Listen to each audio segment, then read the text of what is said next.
A poet born and raised. Sorry, it does that now. Go ahead, Lisa. Okay. Brandon Liu is a poet born and raised in San Jose, California. He is a member of the board of directors of Poetry Center San Jose, and he received his Master of Fine Arts in Creative Writing from San Jose State University.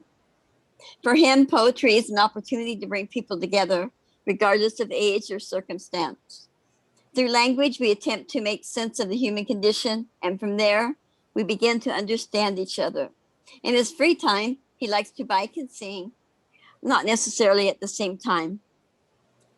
Please welcome Brandon Liu. Hi there, everybody. Thank you so much for having me. Thank you, Lisa and Yanina, for giving me this platform to read. This is my first time being a featured poet, and so I am honored to be able to do this for you all.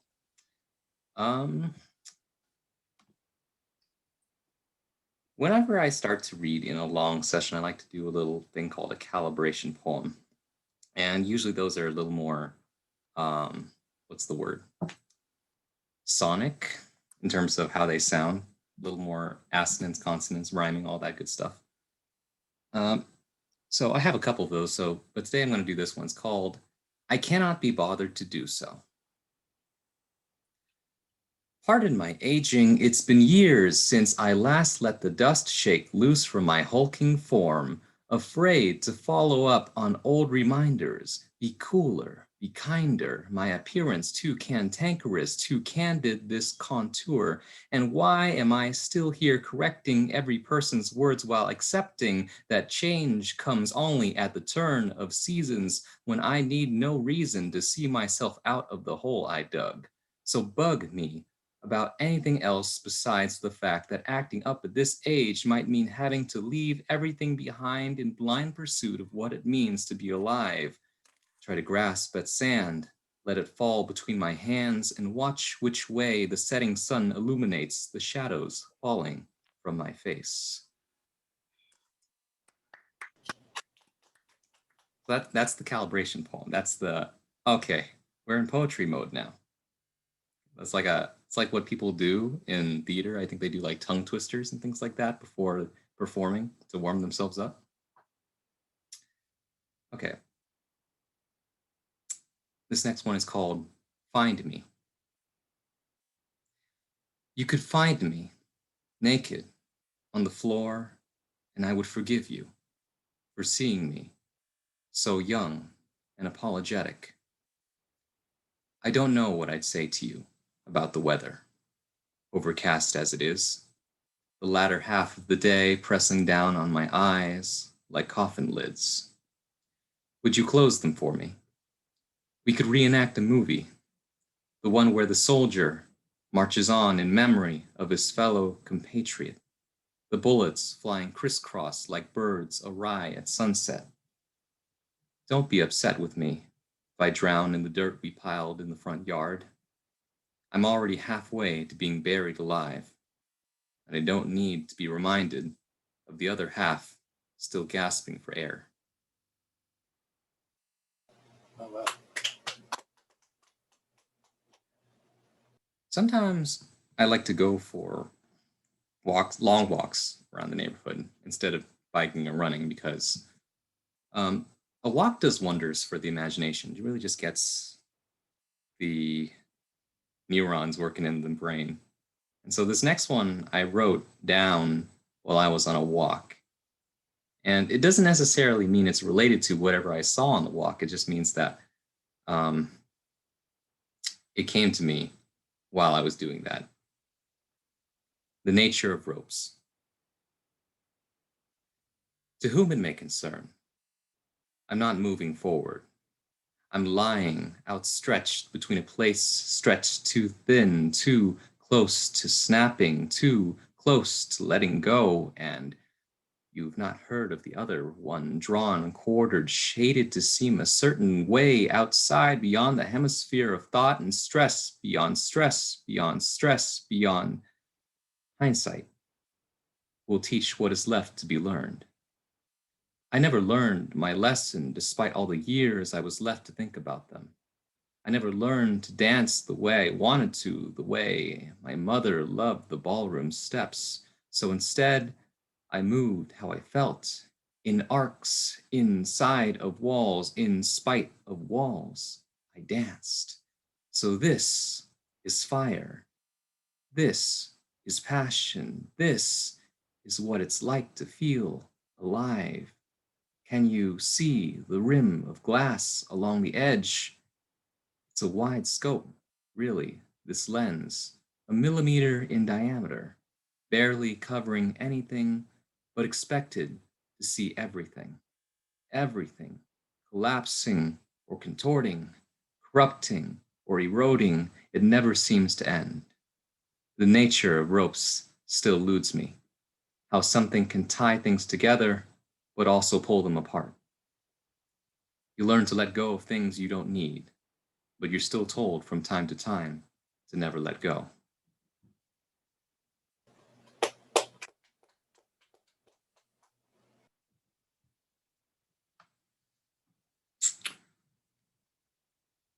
In my mind, there's poems where they're meant to be read, and then there's poems that are meant to be heard.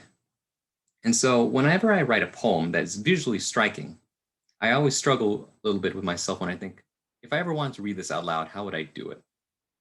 This is one of those poems. So how it looks on the page is actually just 2 columns. So I was thinking to myself, how do exactly is the best way for me to show that verbally? So I think you'll figure out once you start hearing it. This one's called Domestic Still Life. A rat, a dirty armchair, empty bottles on the ground, peanut shells and tortilla dust scattered everywhere, left over, takeout half eaten on the coffee table, slices of cheap sashimi and octopus legs soaking in soy sauce, a puddle leaking from a beer bottle, an ashtray thrown in the corner, outside a mosquito, a cockroach at the door, a light bulb flickering in the dark, a spider, a web, a cry in the night, a wife beater hanging in the wind.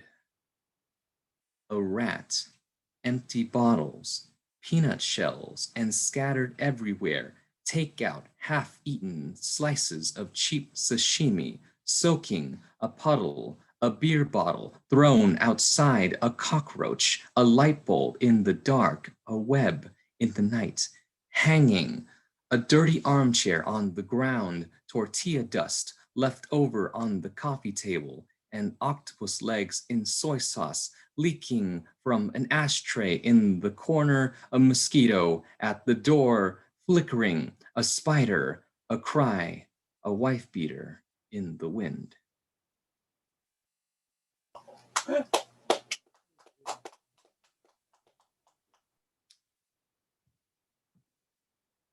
I tend to write things that are depressing, let's say that. So occasionally it does please me when I can write something a little bit more silly or over the top. This next one is called Love in the Time of Quarantine. Would you kiss me through our masks if we met in secret where the wildfires are? Would you kiss me as if there was nothing in the way of our love and the world were to fall away in smoke and flame to swallow us whole? Would you hold me tight as we huddle in the middle of a city riot and the tear gas descends on us like a wave of police boots crashing down for the sake of justice? Would you stand with me, hand in hand against the blast of helicopters rumbling overhead, rattling the windows as they race toward the hills to contain the spread of natural disaster? Hey, kiss me, now and forever as we weather the storm inside our home, the winds approaching at Category 4 speeds. Kiss me as the power goes out, as the walls and windows are torn from their sockets and thrown into the ether, as we hide away in each other's arms, and the confines of a bathtub is all that's left to erase the distance between us.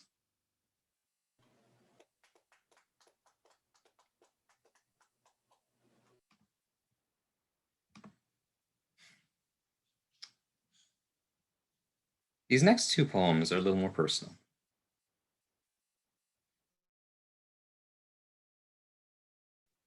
Stuff that happens, personal experience. That, well, I guess that's why they call them personal, right? Yeah, I don't really have much more to say about them other than what they have to say for themselves. So this first one is called Grandma. It's still a working title because I still don't know really what to call it. And the second one is called Gam, which is the Vietnamese word for ice cream. Grandma. My grandmother wore lipstick in her casket, and I'm not sure she ever wanted to. I'd never seen her wear it before, as though she never needed it to be beautiful. God, it looked so pink and plastered on her, it made me sick to look at it. I wonder if she wanted to wear lipstick, like all the other ladies on the street, but if she was too busy caring for her family of 10 in Vietnam to ever have time to be beautiful. Her lips were never that pink when she was alive. Her lips were the color of her skin, always puckered and thinking and asking me if I was hungry. Yes, Grandma, I am hungry, so hungry. Please feed me. I am full, so full of you, and now that you are gone, I am empty once again.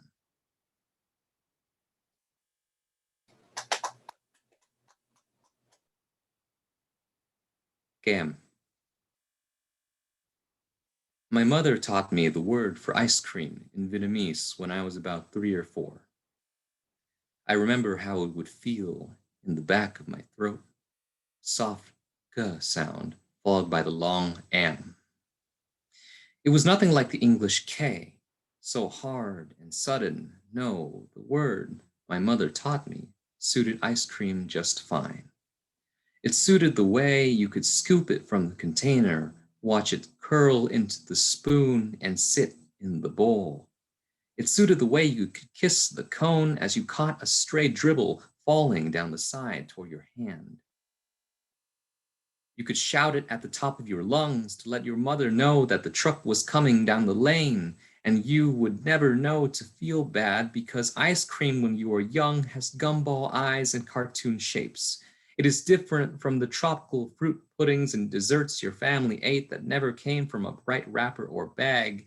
It has an alluring color and sweetness that blinds you from how much your mother is paying from her pocket to buy you the one you want, and you aren't thinking of her or anything else, because summer when you are young is made of suns that never set.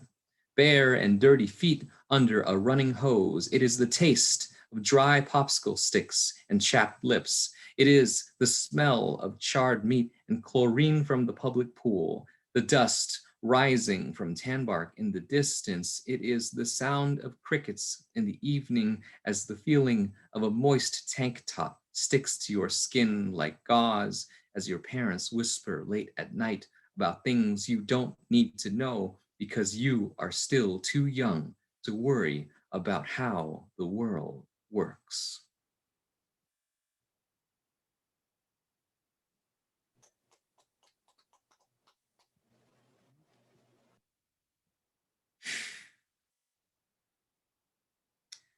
This next one I've read a couple times already. Different events, open mics. I feel like you know how, most of you know how it is. But I wrote this poem a while ago in the midst of last year, 2020, back when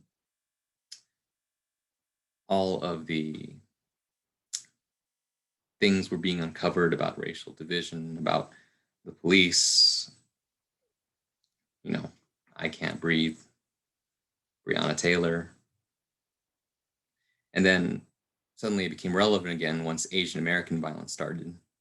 And I do feel like sometimes it feels like we're stuck in a cycle, that history tends to repeat itself simply because people let it, that people aren't learning from those that came before them. And so this poem does address those kinds of thoughts. It's called What We Leave Behind. Anger. So much anger. What do we do with it all when we can no longer hold it back? When we feel so much for what hurts us, for what hurts others, for what hurts the lives of those that can go on no longer, the lives of those that cannot hurt anymore. A neck can snap like splintered wood under a heavy boot, but the trees of the forest only grow thicker. We can echo our hate for years, let it come down like an avalanche in a desolate valley. But it does not nourish our young. It buries them. We can let hate burn inside us until we are burning homes and cars and inhaling the fumes of the fallen, and we are burning ourselves the way fire feeds on itself. We can throw bats at windows, watch them break glass like bullets, break bones, refract, refrain. How can we abstain from this pain? I have a crosshair steadied on my target, but I am not aiming for a head. I'm aiming for a heart to change.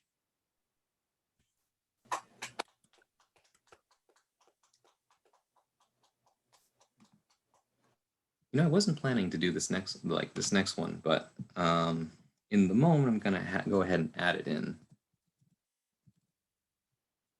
Let's see. So this one is called American Possessive. I wrote this after visiting the art gallery at San Jose State back when they were doing an entire gallery of what it means to be American. And so I sat there for a good hour just staring at a painting until this poem came to me. American Possessive. When you say our America, our president, who is the our? Who is we? What about they, them, the other side of the neighbor's fence? Whose country are you talking about? Is it yours, mine, theirs? When you say our, do you think about them, the ones who disagree, the ones who say our America like it does not yet belong to them? Are they America? Are you America? Am I America? Whose America is it when you chant USA and listen to the national anthem? There are so many, too many Americas. Your America, my America, our America. It is all America. We are all America. And when we disagree, we are America. When we scream for change, we are America. When we speak softly in a loved one's ear and tell them that everything will be okay, we are America. When we protest, we are America. When we beat each other down with words and fists, we are America. When we stand on either side of a gun, we are America. Their America, your America, our America. It is whatever we choose it to be, all of us and everything.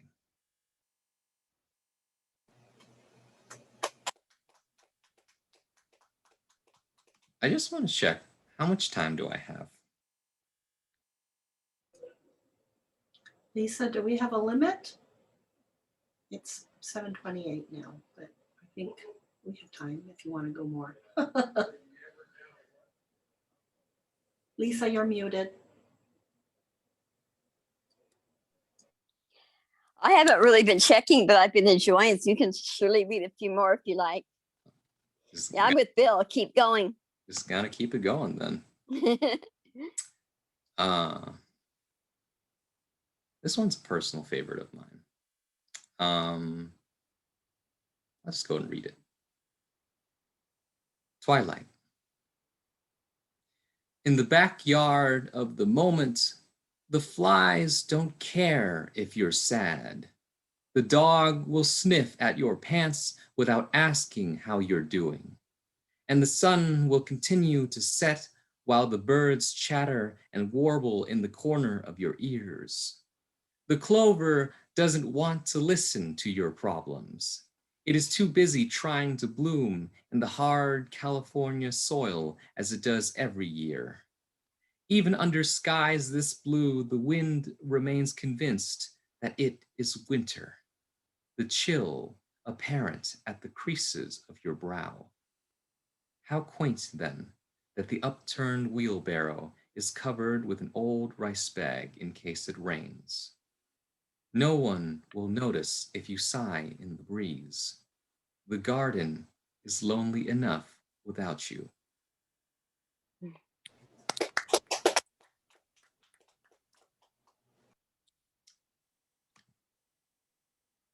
be frank, I'm not running out of poetry, but I underestimated, or maybe I overestimated how much time my poetry takes to read.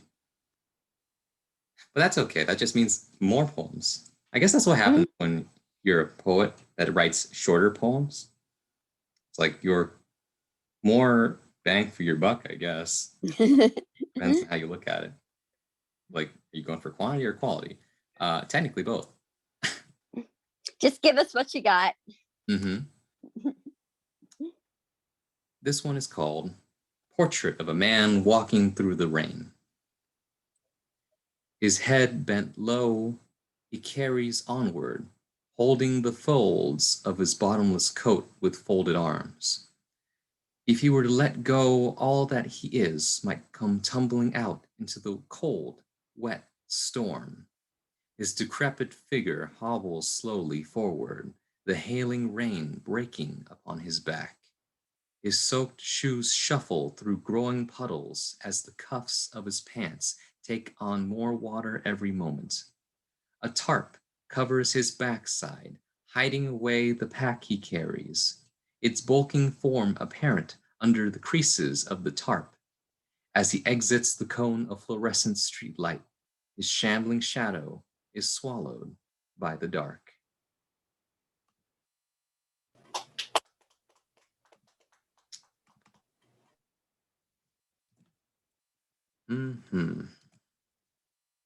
There was a period of time in college where I was taking this one class, and we were learning all about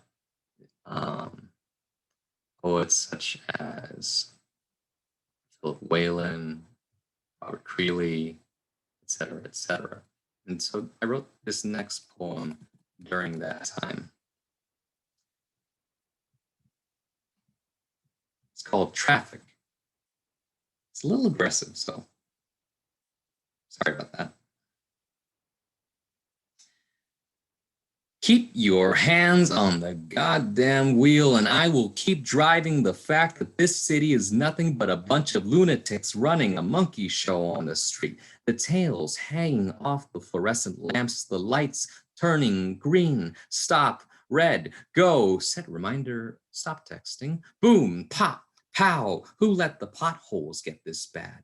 I'm eating gravel up the wazoo and will not hesitate to share. Lines painted yellow, white, stay in your lane, you son of a crash into windows, glass buses, too yellow in the head to see that everything is turning blue, the trees, the sky, the grass, the lights are yellow. Please slow down. There are children present and walking down one-way streets, down crosswalks and sidewalks, a chip in the road, tire marks, skidding, skipping, roaring in the background, the distance too far to measure, but long enough to signal, my hand, middle finger, flicking a booger in the wind.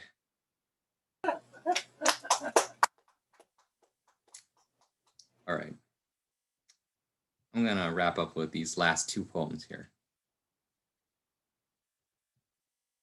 So this first one is called Passing Through. If I break the wristwatch you gave my brother for his birthday, would you be mad? I might have cracked it on the road when I fell upon hard times served cold for my mother's lessons on life. There's not enough time to leave the planet to others, but I find myself still telling people to recycle. The phone line still goes to dial tone when I call to ask about my college loans. Where did the time go? You told me it really does rain all that often in Seattle, but it feels like a kick in the teeth to know that I can't wake up as early as I used to. The I voted sticker is still stuck to the wall where you put it. I've added a couple more since then.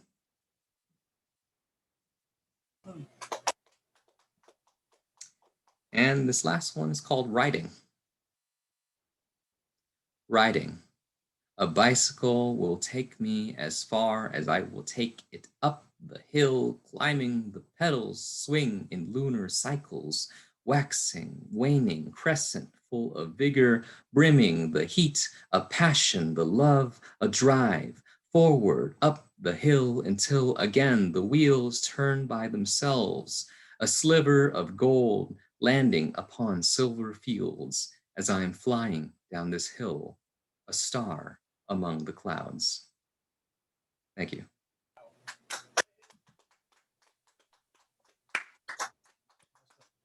Thank you so much, Brandon. That's great. That was wonderful. Thank you. Is everybody